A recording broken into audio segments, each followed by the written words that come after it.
બોલાવી અને આપણી સમક્ષ એમના વિચારો વ્યક્ત કરે એવો આગ્રહ રાખીશ. ધારો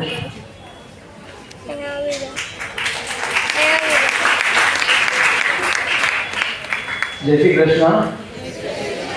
ગુજરાતીઓ છો તો પડઘો ક્યાં છે? જય શ્રી કૃષ્ણ નો પડઘો. પછી દંડા ખાશો પછી અવાજ કરશો? તો જાગો, અત્યારથી જાગો. સનાતન હિન્દુઓ છો અને ભારતીય છો એનો પડઘો દેખાડો.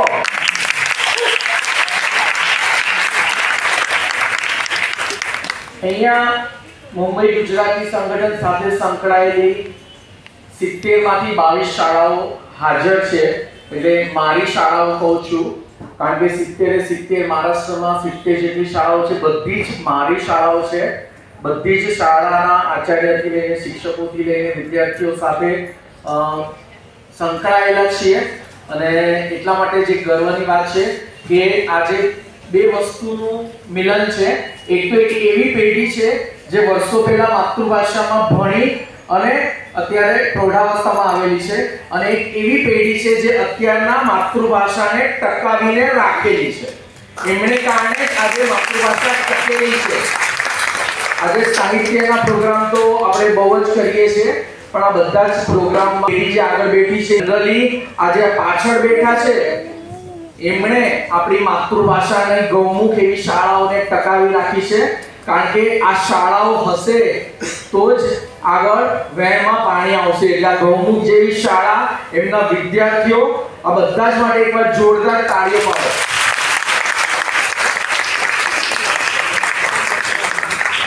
પેલા ઘેટા બકરા 95% હોય, એમાંના 5% હિરલાઓ એમના મા બાપને ધન્યવાદ દેવા માટે કે હિંમત કરીને માતૃભાષામાં ભણાવવા માટે મોકલ્યા. અછત છતાં, અગવડ છતાં, વિરોધો છતાં પણ પોતાના બાળકને માતૃભાષામાં ભણવા માટે મોકલ્યા. અને સંગઠનનું કાર્ય જ એ છે કે જેમણે માતૃભાષાને ટકાવી રાખી છે એમના માટે ક્યાંય કચાશ ન રહે, તેઓ ક્યાંય પણ પાછળ ન રહે, એ રીતની બધી જ સગવડ એમને કરી આપી. એટલે 70 શાળાઓ માટે સંગઠન તત્પર છે. અને આજે અહીંયા જે જૂની પેઢી અહીંયા છે એમને પણ મારે ખાસ કહેવાનું છે કે તમને બધા માટે આનંદ માટે કિટી પાર્ટી હોય છે, અલગ અલગ પ્રકારના પ્રોગ્રામ હોય છે, પણ તમારો અનેરો આનંદ તમે જ્યારે માતૃભાષામાં ભણતા હતા ઈ હતો.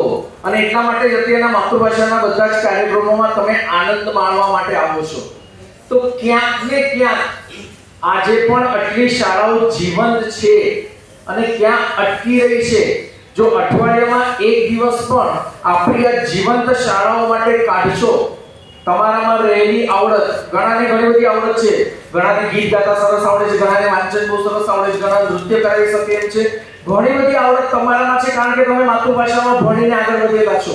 તો તમારી આવડતનો લાભ કદાચ આમાંના 90% ના બચ્ચાઓ ગુજરાતી માધ્યમમાં નહીં ભણતા હોય, પણ તમે માતૃભાષામાં ભણો છો તો અત્યારના જે નવી પેઢી ભણી રહી છે એમને તમારી આવડતનો લાભ, તમારા સમયનો લાભ મળે એ રીતના કાર્યોમાં જો તમે જોડાઓ. આજે ઘાટકોપરમાં 6 શાળાઓ જીવંત છે, તો એ શાળાઓ ફરીથી ધમધમતી કેમ થાય? કઈ શાળાને ક્યાં અગવડ છે, આપણા બાળકો ક્યાં પાછળ રહી ગયા છે, જો ઈ જોવાનું એક કાર્ય આપણે ગરબા અને જલેબી ફાફડા ખાઈને મજા કરીને છૂટા પડીએ તો ફક્ત જન્મે જ ગુજરાતી કહેવાય, કર્મી ગુજરાતી ન કહેવાય. મેં એકવાર કીધેલું છે કે જન્મે તો રાહુલ પણ ગાંધી જ છે, પણ હકીકતમાં ગાંધી છે નહીં. તો આપણે પણ જન્મે જ ગુજરાતીએ છીએ, કર્મે ગુજરાતી છીએ. અને જો આ ગુજરાતી પણ સાચવવું હશે તો તમારે આજની ગૌમુખ એવી માતૃભાષાની ગૌમુખ એવી શાળાઓ માટે કાર્ય કરતા થવું પડશે. કારણ કે વચ્ચેની પેઢી છે ઈ ગુજરાતીમાં નથી ભણી. તમારી પેઢી જે ગુજરાતીમાં ભણી છે એટલે તમને પ્રેમ હશે, આદર હશે, માન હશે માતૃભાષા માટે, અને એને કારણે જ તમે આ શાળાઓ સુધી પહોંચી શકશો અને તમારામાં રહેલી આવડતને તમે એમને આપી શકશો. ફક્ત 2 કલાક અઠવાડિયાના તમારી નજીકની કોઈ પણ શાળામાં જાઓ, તમારી આવડતનો ઉપયોગ કરો. એ લોકોને શું ખૂટે છે, એ લોકો આજની કહેવાતી વાઈફાઈ સ્કૂલો, હાઈફાઈ સ્કૂલો થી પાછળ ન રહી જાય એટલા માટે ક્યાં અટકે છે એ જોવાનું કામ કરી અને તન, મન અને ધન ત્રણેયની જરૂર છે. કદાચ સમય આપે સૌથી વધારે કિંમતી કહેવાય. ડોનેશન આપીને પૈસા આપે એના કરતાં જો સમય એવો કિંમતી છે કે તમે તમારો સમય આપશો એ શાળા માટે, તો અત્યારના જે વિદ્યાર્થીઓ છે એમને પણ સારી સગવડવાળી શાળાઓ આપણે આપી શકશું. આ વિદ્યાર્થીઓને ખાસ કહેવાનું કે મેં જાહેર કર્યું કે અહીંયા જેટલા પણ વિદ્યાર્થીઓ છે બધાને જ હું ઇનામ આપીશ. બધાને જ હું એક મોમેન્ટો આપીશ જે બધા જ આચાર્યની ગેસ્ટ છે એને આપું છું. એમાં સ્લોગન લખેલા છે, અમારો લોગો છે, આપણી માતૃભાષા આપણી જવાબદારી. દરેકે દરેક ભારતીયની પોતાની માતૃભાષા જાળવી રાખવાની જવાબદારી છે. કારણ કે જો દરેકે દરેક રાજ્યની ભાષા જીવંત રહેશે તો ભારત અખંડ રીતે જીવંત રહેશે. કારણ કે ભારત વિવિધ ભાષાઓથી બનેલા રાજ્યોનું બનેલું છે. એટલે આપણે દરેકે આપણી માતૃભાષા જાળવી રાખવાનું કાર્ય કરવાનું છે અને આ જવાબદારી આપણી બધાની છે. અમારું સ્લોગન છે આપણી માતૃભાષા આપણી જવાબદારી. બીજું એક સ્લોગન છે માતૃભાષાનું માધ્યમ અંગ્રેજી ઉત્તમ, શિક્ષણ સર્વોત્તમ. આપણને ડર હોય છે કે આપણા બાળકને અંગ્રેજી નહીં આવે તો પાછળ રહી જશે. તો તમારામાંથી ઘણા બધા એવા હશે કે ઈ જમાનામાં અંગ્રેજી બહુ ફાકડું શીખ્યા હશે. તો તમારામાં રહેલી અંગ્રેજીની આવડત આ બાળકો સુધી લઈ જાઓ ને આપણા બાળક જે ભણે છે ઓછી સગવડમાં પણ માતૃભાષાને ટકાવી રાખી છે એમને સારું અંગ્રેજી બોલતા કરવા માટે પણ તમે આ સિંહ ફાળો આપી શકો કે જો માતૃભાષાનું બાળક અંગ્રેજી પણ ફાકડું બોલતું થાય તો એમનો ડર નીકળે અને એમને જોઈને બીજા બધા વાલીઓ પણ માતૃભાષામાં ભણાવતા થાય. અહીંયા કહે છે ને કે વટલાઈ ગયા. વટલાય ધર્મથી વટલાય તો ફક્ત પૂજા પદ્ધતિ બદલાય, જ્યારે ભાષાથી વટલાય તો પહેલા તો વાણી જાય. માતૃભાષા આવડે જ નહીં તો ધોબીનો પુત્રો ન ઘરનો ન કાકો ન પૂરું ગુજરાતી બોલે ન પૂરું અંગ્રેજી બોલે. વાણી જાય, વર્તન જાય, સંબંધો જ ખબર નથી. અંકલ ને આંટી છે, માસા માસી, દાદા દાદી, કાકા કાકી, નાના નાની કઈ છે જ નહીં. તો સંબંધોમાં કોની સાથે કેવી રીતના વર્તન કરવું, વ્યવહાર કરવો ખબર જ નથી. બધાને એક જ કાંકરે આપણે મારી. તો વાણી જાય, વર્તન જાય, વ્યવહાર જાય, સંસ્કાર જાય. આજે બધા છોકરાઓ આ હકીકતે આ વાંચન પ્રેરણામાં શિક્ષકોની મહેનતને દાદ દેવી પડે.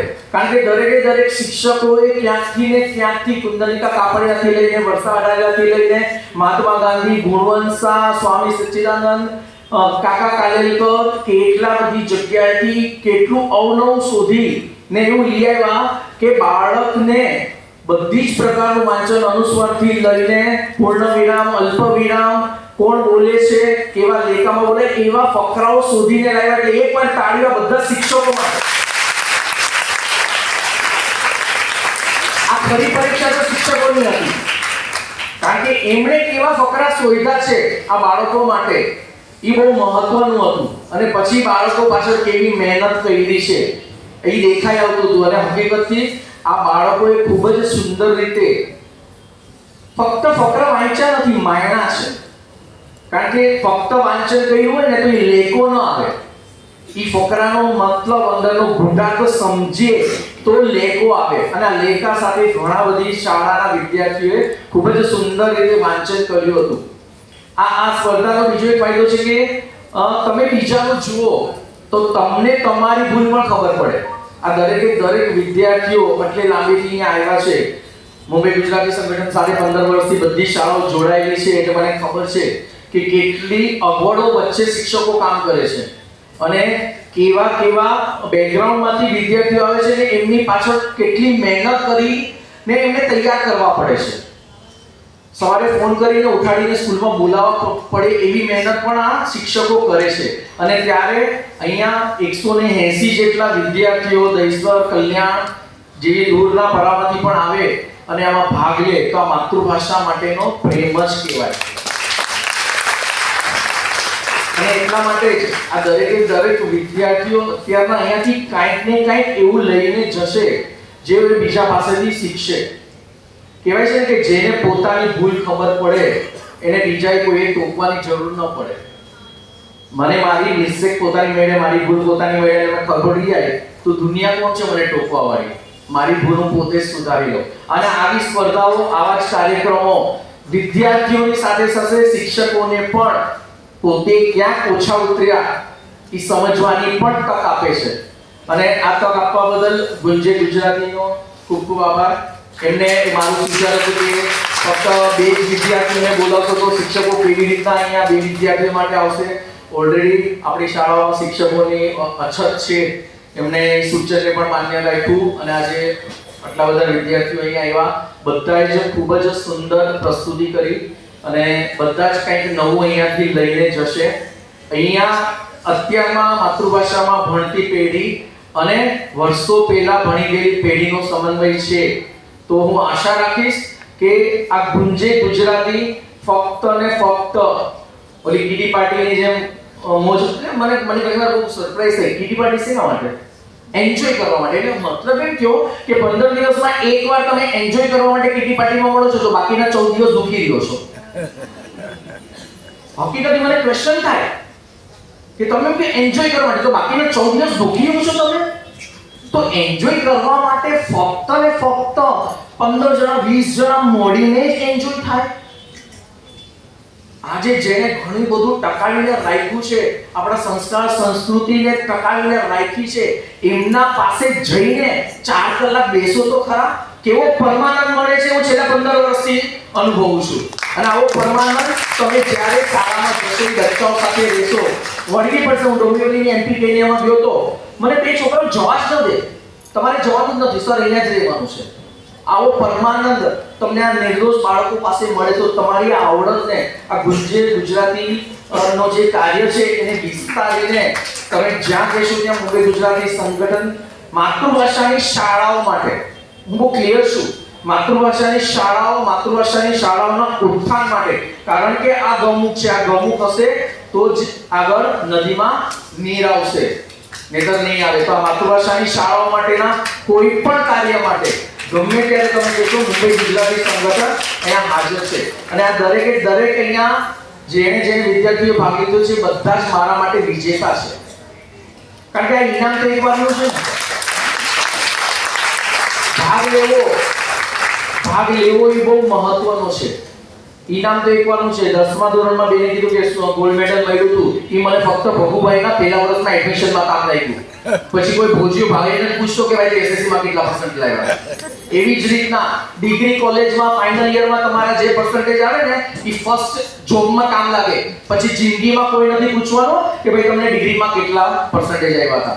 એટલે અહીંયા જે આવી જ બધી સ્પર્ધાઓમાં તમારે આ બધા રફ ડાયમંડ છે એના બધા શિક્ષકો શેપ આકાર આપી અને એને ઘસીને પોલિશ કરીને તૈયાર કરે છે, એમની વેલ્યુ વધારી રહ્યા છે આ શિક્ષકો. તો આપણે આવું કામ કરીએ કે આ બધા જ વિદ્યાર્થીઓ જેમણે માતૃભાષાને ટકાવી રાખી છે એમની વેલ્યુ વધે.